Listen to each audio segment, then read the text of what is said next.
Samuel Eto'o. Comment décrire un joueur si spécial en quelques mots? C'est mission impossible. Samuel Eto'o est l'un des meilleurs attaquants de l'histoire du football. Samuel Eto'o est un homme qui n'a laissé personne indifférent sur son chemin. Samuel Eto'o n'a jamais perdu son sens du but et son franc-parler. Il est le synonyme, l'exemple vivant du mot résilience, du mot revanche aussi, que ça plaise ou non. Je vous propose dans ce nouveau format portrait de revenir sur la vie de Samuel Eto'o, sur son histoire, comment le gamin sûr de lui de Douala, un temps sans papier en France, est devenu légende du sport le plus populaire du monde.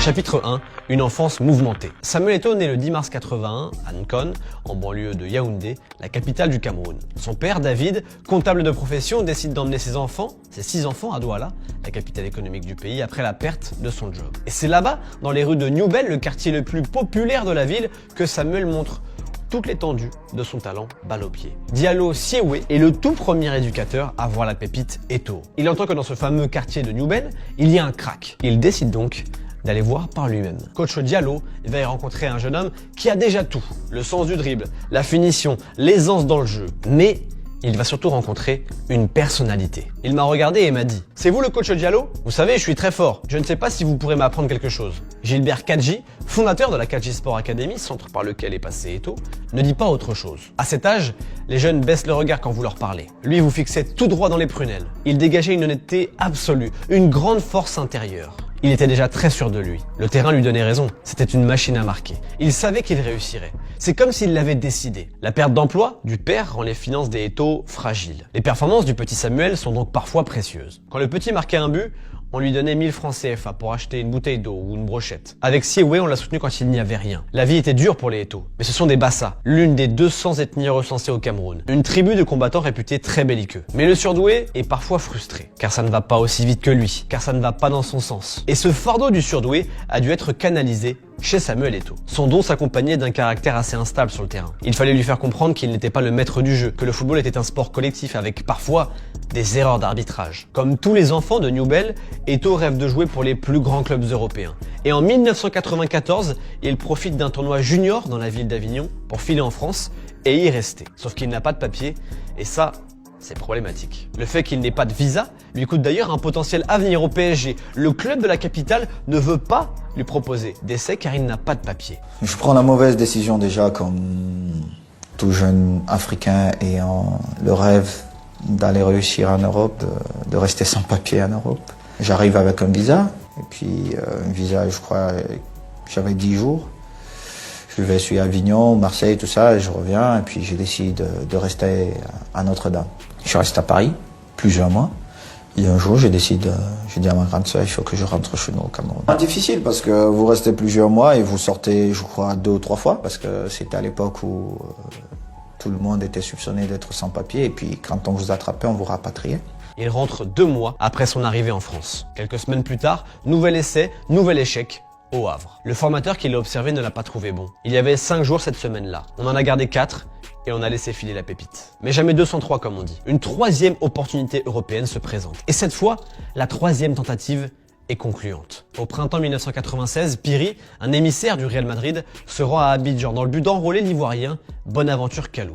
Mais au cours d'une rencontre U20, Côte d'Ivoire-Cameroun, il tombe sur Samuel Eto'o. Le destin de Kalou et Eto'o change. Eto'o s'envole pour l'Espagne 10 jours plus tard et après un stage de 3 semaines, l'attaquant s'engage avec le Real Madrid, le plus grand club du monde. Il n'a que 15 ans. L'histoire d'Eto'o en Europe débute. Ce n'est qu'un stage, mais qu'importe. Chapitre 2, stagiaire du Real, légende du Barça. En 1996-97, Eto'o est trop jeune pour jouer avec l'équipe première du Real, alors il évolue avec le Castilla. La saison suivante, la 97-98, le Real le prête à Leganés en 2e division. Il revient à Madrid qu'il expédie encore en janvier 99, cette fois à l'Espagnol Barcelone. Puis nouveau retour à Madrid. Mais la concurrence à son poste est encore trop rude, trop costaude pour Eto'o. On parle de Raúl, Fernando Morientes ou Nicolas Anelka. Alors Eto'o joue peu. Il n'est pas la priorité. Il est donc à nouveau prêté au Real Majorque, cette fois en janvier 2000. Il y est d'ailleurs définitivement transféré l'été suivant. Fait important, un accord financier un peu particulier est mis en place. Majorque acquiert 50% de ses droits contre 7,2 millions d'euros. En gros, le Real peut le récupérer pour la moitié du prix ou alors toucher la moitié de la somme obtenue en cas de revente. À Majorque, Eto'o se fait un nom aux yeux de l'Espagne et de l'Europe aussi. Dès sa première saison complète avec Majorque, la 2000-2001, il participe grandement à la 3e place de son club en Liga. En 2002-2003, il empêche les Grands d'Espagne de remporter la Coupe du Roi 2003 qui revient au club des Baléares. Il inscrit un doublé en finale contre les Recreativo Huelva, victoire 3-0. Cette saison-là, il est d'ailleurs particulièrement en réussite contre le Real Madrid, avec 3 buts, 2 passes D, notamment lors d'un quart de Copa où il marque un doublé.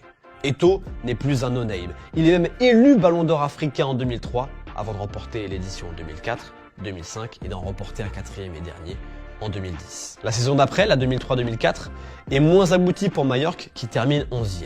À cette époque, l'Olympique lyonnais tente plusieurs fois de le signer, mais Eto'o aurait réclamé 150 000 € de salaire mensuel, une somme que Jean-Michel Aulas aurait catégoriquement refusé d'aligner. C'est donc un autre club qui va s'offrir les services d'Eto'o, non sans mal. Le FC Barcelone parvient à le signer contre 24 millions d'euros, mais a dû batailler pour faire accepter le deal au Real Madrid. Florentino Pérez, déjà président, ne veut pas laisser filer le Camerounais chez son ennemi de toujours et préfère que Majorque le garde un an de plus en prêt. Comme ça, Roberto Carlos obtient la nationalité espagnole, car il a résidé assez de temps dans le pays, et ça libérera une place pour un joueur non européen dans l'effectif, donc pour Eto'o. Mais finalement, après avoir abandonné le deal mi-juillet, le club catalan et Samuel Eto'o se montrent suffisamment convaincants pour faire céder le Real Madrid. Les négociations ont duré 2 mois, avec des hauts, des bas, on se parle plus, etc. Majorque touchera 12 millions d'euros, le Real Madrid, vous avez suivi, pareil. Et au Barça, le mariage prend vite. Il marque pour son premier classico dans la peau d'un Catalan, gagné 3-0 à Bernabéu. Et il marque au total 29 buts en 45 matchs. 5 doublés en Liga, 4 buts en Ligue des Champions. Une attaque Ronaldinho, Ludovic Giuli et lui flamboyante. Bref, Eto'o, ça match direct au Barça. Le Barça termine champion d'Espagne 2005. Eto'o marque le but du titre d'ailleurs à Levante. Et ce, alors que le club catalan n'avait plus rien gagné depuis 6 ans. Avec Ronaldinho, Puyol, Xavi et Deco, Eto'o remet le Barça à sa place. Petit couac par contre lors des célébrations, il dérape en lançant ce chant au Camp Nou.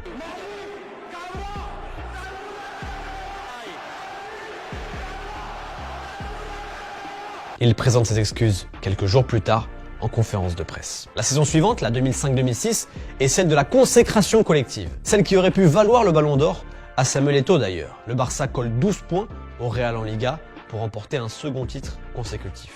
Eto'o améliore encore son total de buts en passant de 29 à 34 réalisations. Le 25 février 2006, il quitte la pelouse du Real Saragosse à la 76e minute après avoir passé tout le match à recevoir des insultes racistes avant de finalement reprendre sa place. Eto'o voulait aussi contester le racisme en Espagne. Mais le point culminant d'Eto'o en 2005-2006, c'est bien évidemment la finale de la Ligue des Champions. 16 mai 2006, il est 21h31 passé au Stade de France. Arsenal mène 1-0 à la pause. Le Barça n'a pas eu d'occasion en première mi-temps et sur un service de Thierry Henry, Sol Campbell a ouvert le score juste avant la pause. Pourtant, les Gunners sont à 10 depuis l'exclusion du gardien Lehmann. Dans le vestiaire Blaugrana, personne ne parle. Silence complet. Même le coach Frank Rijkaard ne dit rien. Puis d'un coup, un homme se lève, Samuel Eto'o fils, et il dit ceci. Les gars, je vais marquer. On va égaliser et on va gagner le match. De Saint-Denis à Newell, Eto'o a toujours été sûr de lui. Il n'a jamais douté de ses capacités. En deuxième mi-temps, il marque à la 76e minute. Ludovic Giuli, à qui on doit cette anecdote, se met à y croire. Les mots d'Eto'o étaient prémonitoires. Les Catalans se sentent soudainement invincibles. Belletti vient marquer le but du 2-1.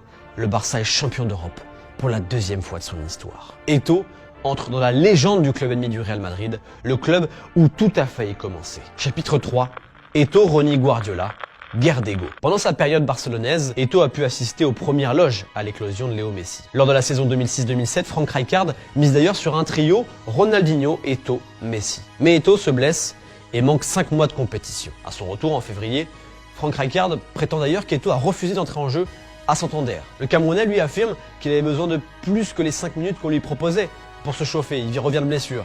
Puis plus tard, il dira que les 3 changements ont été faits. En tout cas, c'est ce qu'il dira à beIN Sport dans une interview que je pense vous connaissez. À Santander, toujours, Ronaldinho affirme de son côté publiquement qu'Eto'o ne pense pas assez au groupe. Chose qui va rendre dingue le Camerounais. Je sais que mes buts font du mal à certains, et c'est pour ça que je prends des coups. Ceux qui viennent régler les problèmes des vestiaires en conférence de presse sont de mauvaises personnes. Si cela continue, je révélerai à mon tour d'autres secrets. Finalement, la brouille en reste là, notamment grâce à l'intervention de Carles Puyol. L'exercice 2006-2007 s'achève par une saison quasi blanche. Une deuxième place en Liga derrière le Real Madrid, une élimination en huitième, mais une victoire en Supercoupe d'Espagne, maigre lot de consolation pour Ronny et Eto'o. À l'été 2007, Thierry Henry rejoint le Barça, mais Eto'o est victime d'une fracture du fémur et manque toute la première partie de la saison 2007-2008. Et malgré l'éclosion de Messi, cette équipe-là du Barça est en fin de cycle. Elle tourne pas bien. Et c'est pas les stats XXL d'Eto'o en Liga, 16 buts, 4 passes D en une demi-saison seulement, qui empêchent le Barça de terminer 3e. Saison blanche, Rijkaard ne donne pas l'impression d'avoir les clés et arrive donc la révolution, le révolutionnaire. Pep Guardiola. L'été 2008 est synonyme de grand ménage à Barcelone. Guardiola compte renouveler l'effectif et demande à Ronaldinho, Deco, Eto'o d'aller voir ailleurs s'il y est. De nombreux clubs viennent donc courtiser Eto'o, et même le champion d'Ouzbékistan de l'époque, qui lui fait une proposition incroyable de 26 millions de dollars pour 6 mois seulement. Mais Eto'o performe durant les matchs amicaux et décision est prise de continuer la collaboration. C'est peut-être même la meilleure décision de la jeune carrière de coach Guardiola. Sauf que justement, la cohabitation entre l'entraîneur et l'attaquant va être difficile tout au long de la saison. Il voulait me donner des leçons, comment un attaquant devait bouger. Je lui ai dit, mais Pep, tu as été milieu de terrain, tu n'as pas été un grand attaquant. Moi, je marque mes buts comment? Ce mouvement ne devait pas se faire comme ça. Et en plus, on était à l'entraînement. Et moi, j'ai fait un jeu sans ballon pour créer un espace pour Messi qui venait. Et en plus, Léo marque. Il me dit, non, il fallait faire. Je lui ai dit, mais toi, t'es pas normal, toi. Malgré le contexte tendu, ce Barça-là tourne bien. Messi est stratosphérique. Thierry Henry redécouvre le football avec Guardiola, comme il le dira plus tard. Xavi et Andrés Iniesta deviennent des vrais chefs d'orchestre. Et Samuel Eto'o a le rôle de serial buteur polyvalent. L'homme à tout faire devant. En 2008-2009, le Barça corrige tout le monde en Liga. C'est simple. 2 victoires 6-1, 2 victoires 6-0, 2 victoires 5-0, une victoire 6-2 contre le Real Madrid, celle-ci à Bernabéu en plus. La double confrontation Barça-Chelsea en demi reste aussi dans les mémoires, mais plus pour l'arbitrage litigieux que pour la leçon de football catalane qui n'a pas lieu d'ailleurs. Eto'o boucle la saison avec 30 buts en Liga. 6 buts en Ligue des Champions en comptant les barrages, dont 1 lors de la finale à Rome. Guardiola, avec Eto'o l'indésirable, réalise un triplé historique. Liga, Champions, Copa. Mais le 20 janvier 2007 sonne la fin de l'aventure. Tout le monde sait qu'il n'y a pas de raison footballistique. Alors pourquoi faire partir Samuel? Question de feeling, question de sensation. Je sens que c'est la meilleure chose pour l'équipe, pour le club. Chapitre 4, sa plus belle revanche. Une semaine après que Pep Guardiola ait publiquement demandé à Samuel Eto'o de quitter Barcelone, l'attaquant signe pour 5 ans à l'Inter Milan. Il est échangé avec Zlatan Ibrahimovic, plus 46 millions d'euros versés par le Barça. Eto'o devient le joueur le mieux payé d'Italie, avec un salaire de 10,5 millions d'euros, plus des primes allant jusqu'à 3 millions. Lors de sa conférence de presse, il dit ceci: « Je suis Samuel Eto'o et je ne veux être comparé à personne d'autre. Je suis venu pour gagner la Ligue des Champions et je suis là où je veux être. » Et cette revanche sur la fin d'aventure catalane particulière, le Camerounais va se l'offrir avec le meilleur ennemi de Guardiola, José Mourinho. Quand on rentrait dans un stade, tu regardais nos yeux, tu disais, bon, il faut que je les laisse gagner et que je rentre auprès de ma famille. C'était mieux comme ça. Au cœur d'une équipe composée de Schneider, Zanetti, Milito, Maicon, Eto'o passe du football total au football minimal. Avec l'Inter 2009-2010, il joue sur le côté gauche de l'attaque, Milito lui étant préféré dans l'axe, mais qu'importe, Eto'o gagne tout. La Serie A, la Coupe d'Italie et la Ligue des Champions 2010. Sa 3e en 5 ans, avec en point d'orgue, dans cette campagne 2009-2010, bien évidemment la demi-finale contre le Barça de Guardiola. À l'aller, à la maison, l'Inter fait forte impression en battant les Blaugrana 3-1.